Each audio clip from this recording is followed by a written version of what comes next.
Dear student, welcome to the class biotechnology principles. और देखिए, chapter important होगा। जितने भी बायोलॉजिकल टेक्नोलॉजीज हैं उसके बारे में हम देखेंगे। प्रिंसिपल्स कैसे होते हैं ये हम सारी चीजें जानेंगे। Many things we will learn in this chapter. Make sure while learning you must have to make notes. This is already important information for all the students. पढ़ने से पहले, चैप्टर देखने से पहले, क्लासेस रीड करने से पहले मेक श्योर कि आप कॉपी पेन लेके बैठिए और नोट्स बनाइए। अगर नोट्स नहीं बना रहे, no need to study. Okay, skip the video. Okay, we will start biotechnology principles.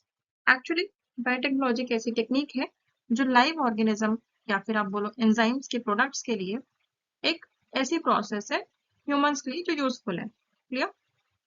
It is a technique for making enzymes products, है ना, प्रोसेसेस की लाइव ऑर्गेनिज्म का यूज करके। ये बायोटेक्नोलॉजी कहलाती है।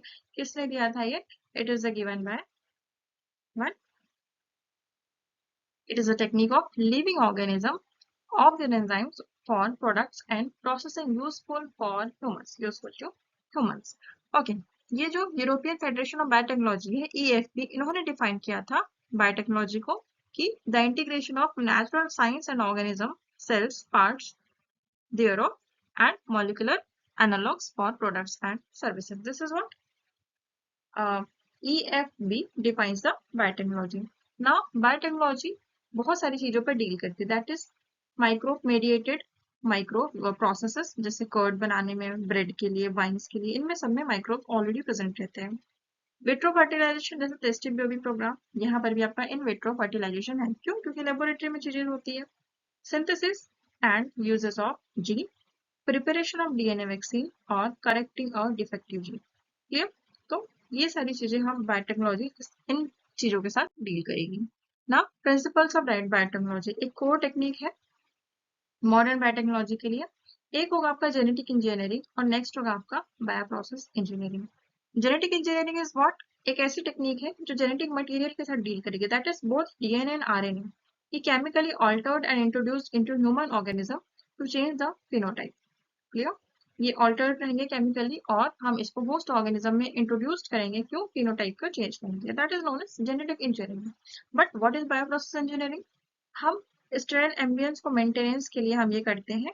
ये जरूरी है केमिकल इंजीनियरिंग प्रोसेस के लिए कि जो डिजायर्ड माइक्रोब है या फिर यूकेरियोटिक सेल्स है, किसके लिए? For the manufacture of antibiotics, vaccines, enzymes, इन सब के लिए केमिकल इंजीनियरिंग दैट इज जरूरी है। That is bioprocess engineering. कुछ बेसिक स्टेप्स है जेनेटिकली मॉडिफाइड एन ऑर्गेनिज्म के लिए।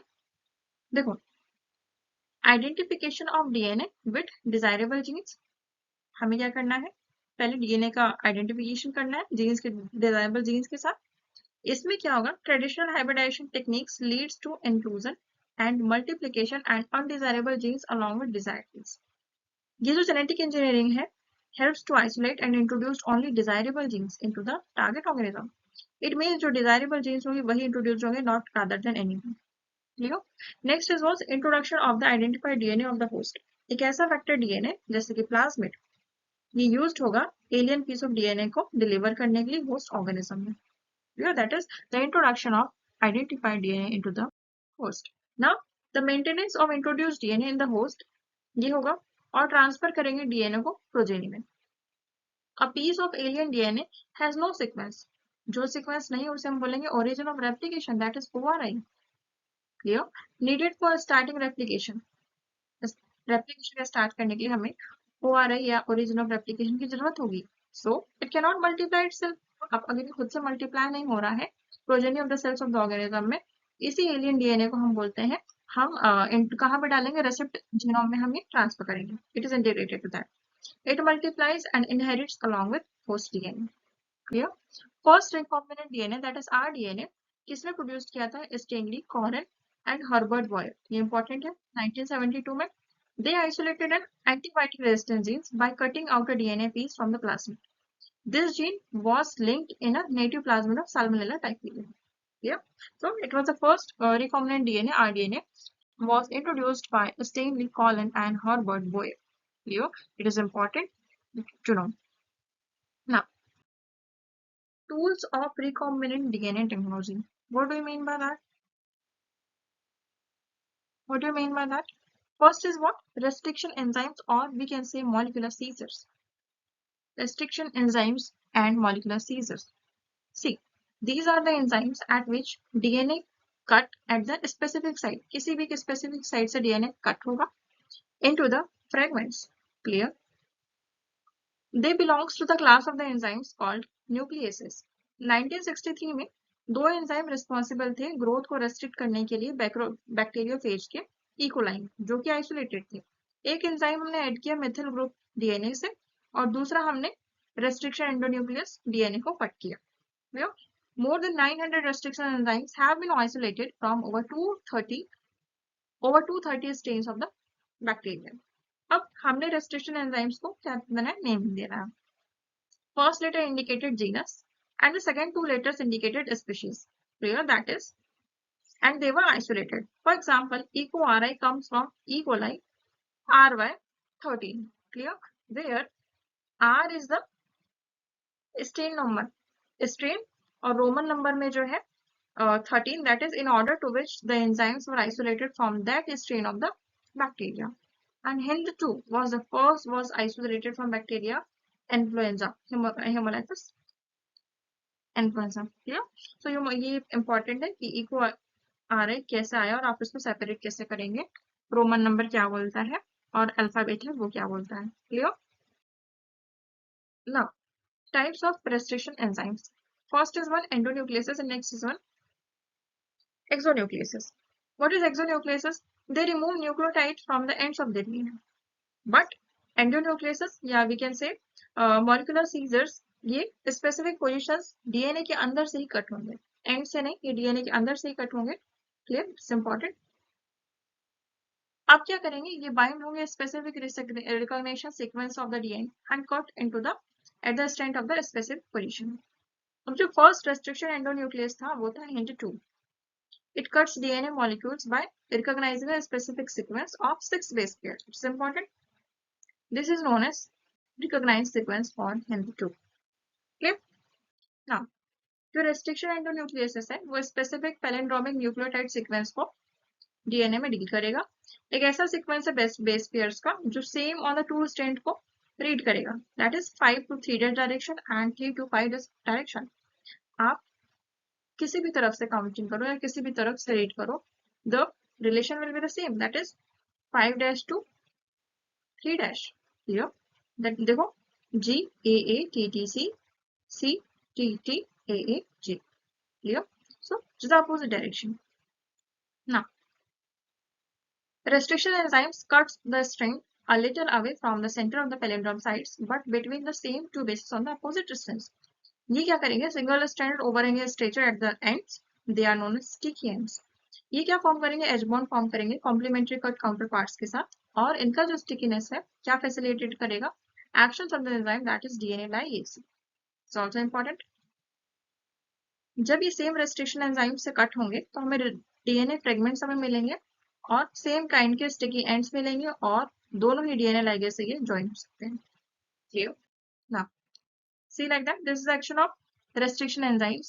ये जो enzymes है दोनों DNA स्ट्रैंड को कट करेगा सेम साइड से.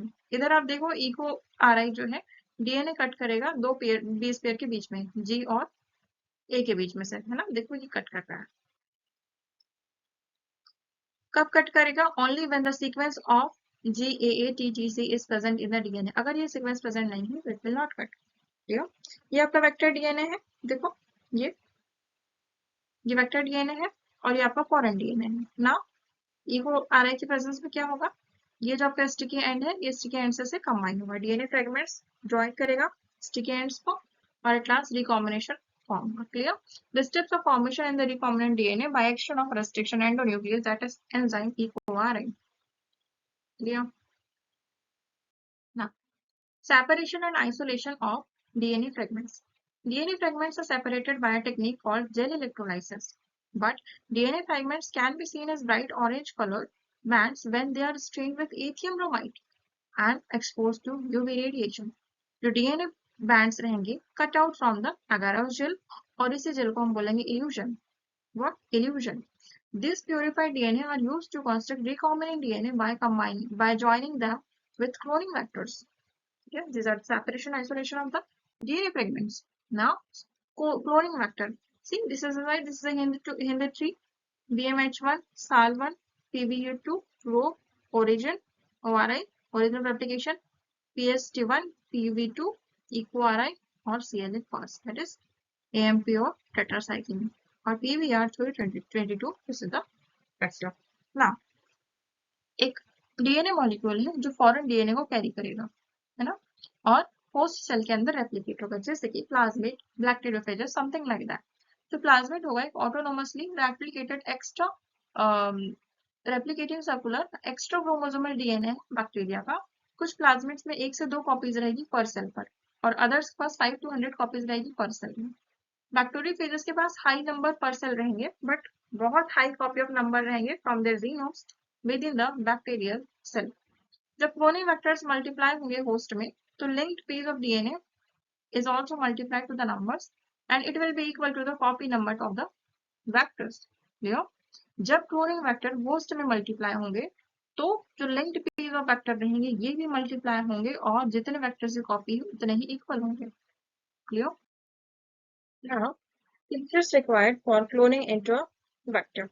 First, we will read origin of replication, that is ORI, and selectable markers, that is selectable marker gene. In this sequence, जहाँ पर replication start होगा, a piece of DNA linked into a ORI can replicate within the host cell. Within the host cell, it also controls the copy number of linked DNA, so that getting many copies of the targeted DNA. It can be cloned in the vector whose ORI supports high copy of number. Selectable marker एक ऐसा gene है जो transformant को select करने में help करेगा और non transformant जो है उनको एलिमिनेट करेगा. ट्रांसफॉर्मेशन एक ऐसी प्रोसीजर है जहां पर piece of DNA is introduced into host bacterium. उस बैक्टीरियम को हम बोलते हैं transformant. If transformant doesn't takes place, it is known as non transformant. For example, selectable markers of E coli, it include the genes encoding resistance to antibiotics, जैसे कि ampicillin, chloramphenicol, tetracycline, kanamycin, etc. This is important. Normal E. coli cells have no resistance against this antibiotic. Clear? So these are the normal E. coli have no resistance against this antibiotics. Clear? So these are known as selectable marker, that is marker gene. Clear? Next we will read. See, this is like that. ये आपका foreign DNA होगा. Foreign DNA check करिए, देखो यहाँ पे आपके restriction enzymes, ये foreign DNA यहाँ से लाइगेज आके लाइगेशन होगा. दिस इज द प्लाज्मिड, ये भी क्लोनिंग साइट होगी. ये रेस्ट्रिक्शन एंजाइम से रेस्ट्रिक्ट करेंगे, क्लोनिंग साइट है. ये जब डाइजेस्ट होंगे तो फॉरेन डीएनए इस टाइप के डाइजेशन होंगे और यहाँ से आके आपके दोनों लाइगेशन होके ये दोनों लिंक्ड हो जाएंगे. Clear? This is the new recombinant DNA. Now cloning site. To link the alien DNA, the vectors need a single or few recognition sites for the restriction enzymes. More than one recognition sites generate several fragments. Here, it complicates the gene cloning. Ligation of alien DNA is carried out a restriction site present in it of the antibiotic resistance gene. For example, ligation of foreign DNA at BMHI site of tetracycline resistance gene in vector PVR322. As a result, recombinant plasmid is formed. If ligation does not occur, it is called non-recombinant plasmid. Clear? See, if ligation of foreign DNA at BMHI site of tetracycline resistance gene in vector PVR32, अगर ऐसा हुआ तो recombinant plasmid form होगा. अगर ligation हुआ तो. If ligation does not occur, अगर ligation नहीं हुआ, it will be called as non-recombinant plasmid. Clear?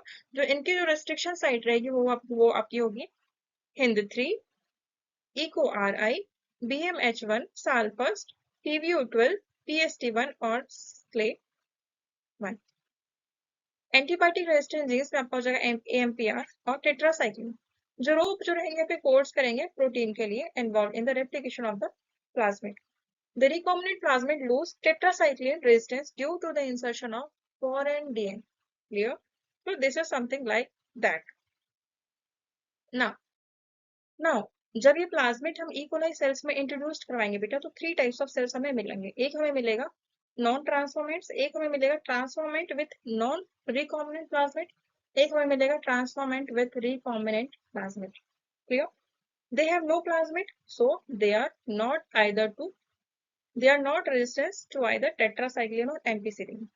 But transformant with non-recombinant plasmid, they are resistant to both tetracycline and ampicillin.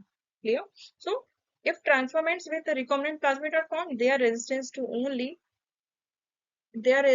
only ampicillin. Clear? This is important. You must know कि अगर non transformant है तो कोई भी plasmid होगा ही नहीं, कोई plasmid होगा ही नहीं, तो किसी से भी रेजिस्टेंस नहीं होंगे, ना ही टेट्रासाइक्लिन से और ना ही एम्पिसिलिन से। क्लियर? अगर नॉन रिकॉम्बिनेंट फॉर्म करते हैं प्लाज्मिड तो ये टेट्रासाइक्लिन और एम्पिसिलिन दोनों से ही रेजिस्टेंट रहेंगे, और अगर रिकॉम्बिनेंट प्लाज्मिड ट्रांसफॉर्मेंट होते हैं तो ये सिर्फ एम्पिसिलिन से ही रेजिस्टेंट होंगे। This is very important. Now recombinant plasmid can be selected from the non-recombinant ones by plating transformant on the ampicillin medium. तो जो ट्रांसफॉर्मेंट होगा हम ट्रांसफर करेंगे टेट्रासाइक्लिन मीडियम में। अब ये जो रिकॉम्बिनेंट है ग्रो करेगा कहाँ पर? एम्पिसिलिन मीडियम पे, लेकिन टेट्रासाइक्लिन मीडियम पे नहीं ग्रो करेगा। क्यों? क्योंकि जो नॉन रिकॉम्बिनेंट है वो सिर्फ ऐसे मीडियम पे ग्रो करता है जहां पर दोनों ही एंटीबॉडी प्रेजेंट है, अदरवाइज नहीं ग्रो करेगा। This is very very important. Clear? अब क्या होगा? एक जो एंटीबायोटिक रेजिस्टेंस जीन्स है वो हेल्प करेगा ट्रांसफॉर्मेंट को सिलेक्ट करने में, जिसकी वजह से जो इनएक्टिवेटेड एंटीबायोटिक जीन्स है वो क्या सिलेक्ट करेंगे? Recombinant. Clear? Now selection of recombinant due to inactivation of antibiotic it requires simultaneously plating of two plates, जिसमें दो डिफरेंट एंटीबायोटिक्स होंगे, जिसकी वजह से अब ऑल्टरनेटिव सिलेक्टिव मार्कर्स हम डेवलप करेंगे to develop recombinants from non recombinants. किस पे बेस्ड रहेगा ये? On their ability to produce colour in the presence of chromogenic substance. Clear? अब इसमें क्या होगा? जो रिकॉम्बिनेंट एंजाइम्स रहेंगे इंसर्ट होंगे कोडिंग के साथ साथ sequence of an enzyme that is beta galactosidase. What is beta galactosidase? So that जो एंजाइम्स रहेंगे वो इनएक्टिवेटेड होंगे। It is called as insertional inactivation, जिसकी वजह से ये जो कॉलोनीज रहेगी कोई भी कलर नहीं प्रोड्यूस करेगी, और इन्हें ही हम आइडेंटिफाई करेंगे रिकॉम्बिनेंट कॉलोनीज से। क्लियर? यदि प्लाज्मिड बैक्टीरिया में इंसर्ट नहीं होता तो क्या कलर देगा? Blue colour. और अगर इंसर्ट कर लेता है तो colourless, it will not give any type of colour, but what? In the presence of chromogenic substrate. Clear? The point is very important, you must have to know. Now vectors for cloning genes in plants and animals. Plants and animal genes के cloning के लिए कौन से vectors चाहिए? ठीक है, तो genetic tools of some pathogens can be transformed into useful vectors for delivering genes of to plants and animals. तो कुछ ऐसे जेनेटिक टूल्स हमें चाहिए ट्रांसफॉर्मेशन करने के लिए। तो एक हमें मिला एग्रोबैक्टीरियम ट्यूमेफेशियस, एक ऐसा पैथोजन है जिसमें बहुत सारे डाइकोट प्लांट्स रहेंगे। ये डिलीवर कर सकता है a piece of DNA that is transformed DNA to transform normal plant cells into a tumor. Clear? अब ये जो ट्यूमर्स रहेंगे केमिकल्स प्रोड्यूस करेंगे required by the pathogen. The tumour inducing TI plasmid of A tumefaciens is modified into a cloning vector, जो कि pathogenic plants के लिए नहीं रहेगा, लेकिन इसके पास ऐसी मैकेनिज्म रहेगी, ये it will able to use the mechanism to deliver genes of insert into the plants. That is retrovirus in animals also can perform, also can transform normal cells into the cancerous cells. Clear? This is the retrovirus. So they are used to deliver desirable genes into the animal cell. Now, competitive cells for the transformation within the recombinant DNA. DNA is a hydrophilic molecule. Clear? Hydrophilic molecule, so it cannot pass through cell membranes. अब इस problem को avoid करने के लिए bacterial cells हम treat कर सकते हैं with specific concentration of divalent cation that is calcium 2+, so that DNA enter करेगा बैक्टीरिया में through the course of cell wall. अब ऐसे सेल्स को हम इंक्यूबेट करेंगे रिकॉम्बिनेंट DNA में आइस से, so that ये प्लेस्ड होंगे at 42 degree Celsius heat shock and put them back on ice. This enables the bacteria to take up recombinant DNA. Yeah. So this is the competitive cells for transformation with recombinant DNA. Now, other methods to introduce alien DNA into the host cell.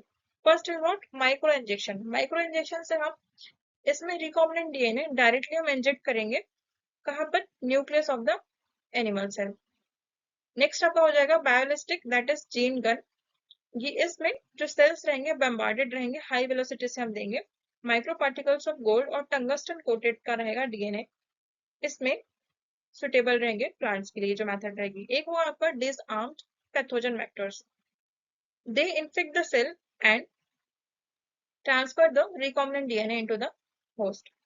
So these are the three types: microinjection, biolistic, and disarmed pathogen. Now, process of recombinant DNA technology. First, we will do isolation of genetic material, that is DNA. Now, the bacterial cell or plants or animal tissues are treated with enzymes like lysosome, bacteria, cellulase, plants, chitinase, fungus. ये जो sales रहेंगे ये broke होंगे और क्या release करेंगे? DNA, other macromolecules, RNA, proteins, parasaccharides, polysaccharides, and lipids. Clear? RNA किससे remove हो सकता है? With the treating of ribonuclease. So proteins कैसे रिमूव कर सकते हैं? By the treatment of protease. और other molecules can be removed by the appropriate treatment. हम देखिए हम उन्हें भी रिमूव कर सकते हैं।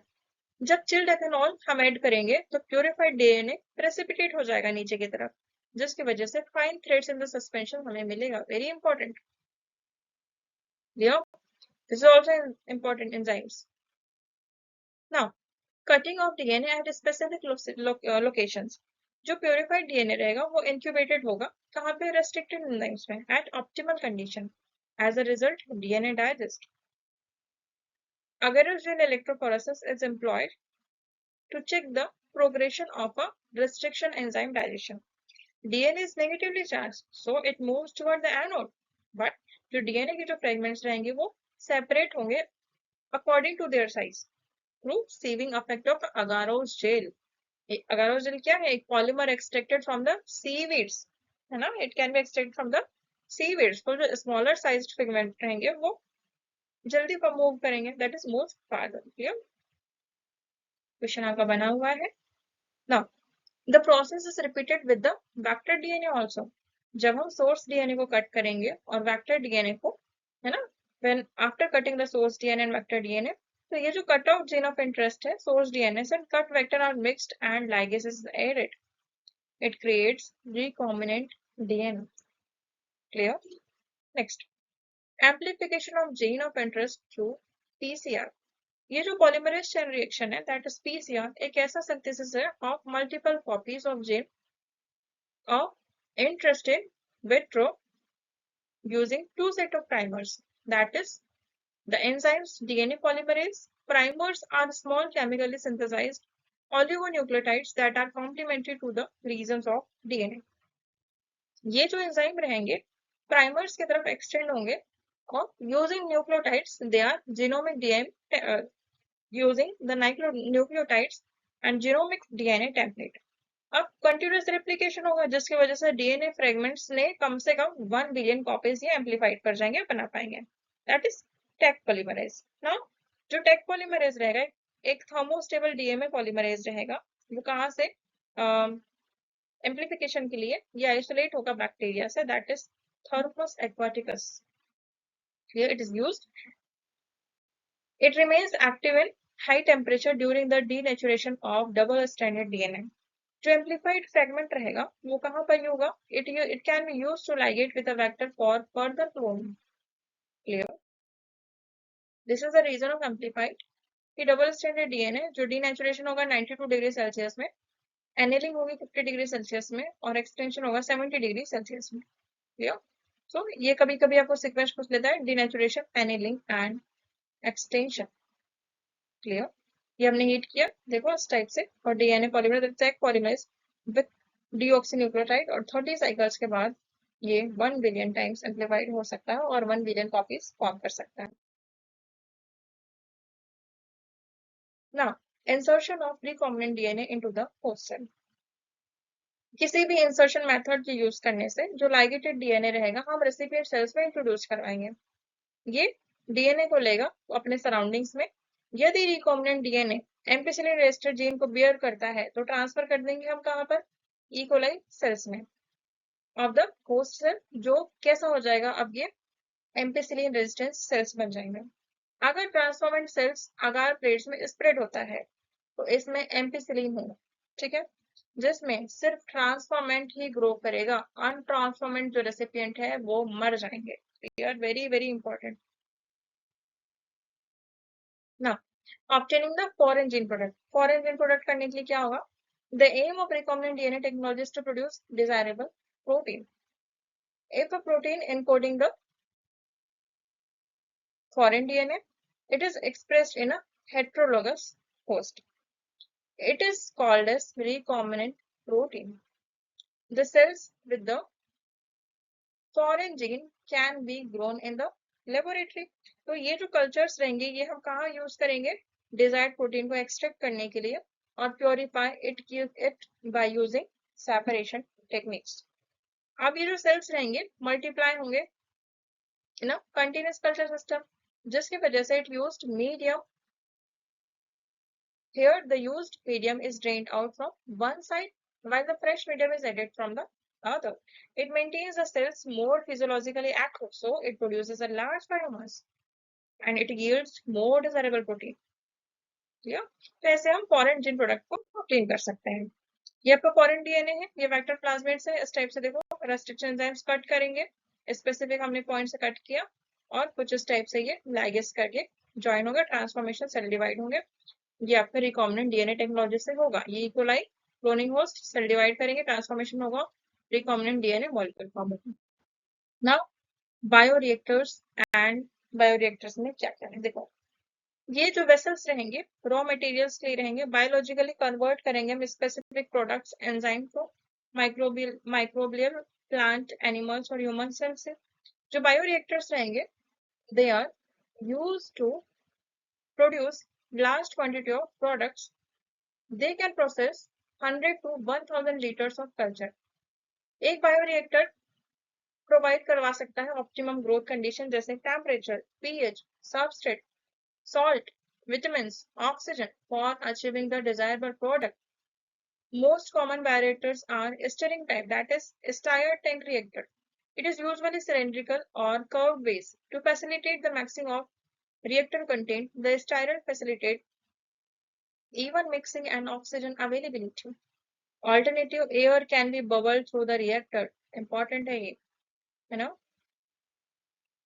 इसमें होगा aggregator system, oxygen delivery system, foam control system, temperature control system, pH control system, sampling ports for periodic withdrawal of the culture. Clear?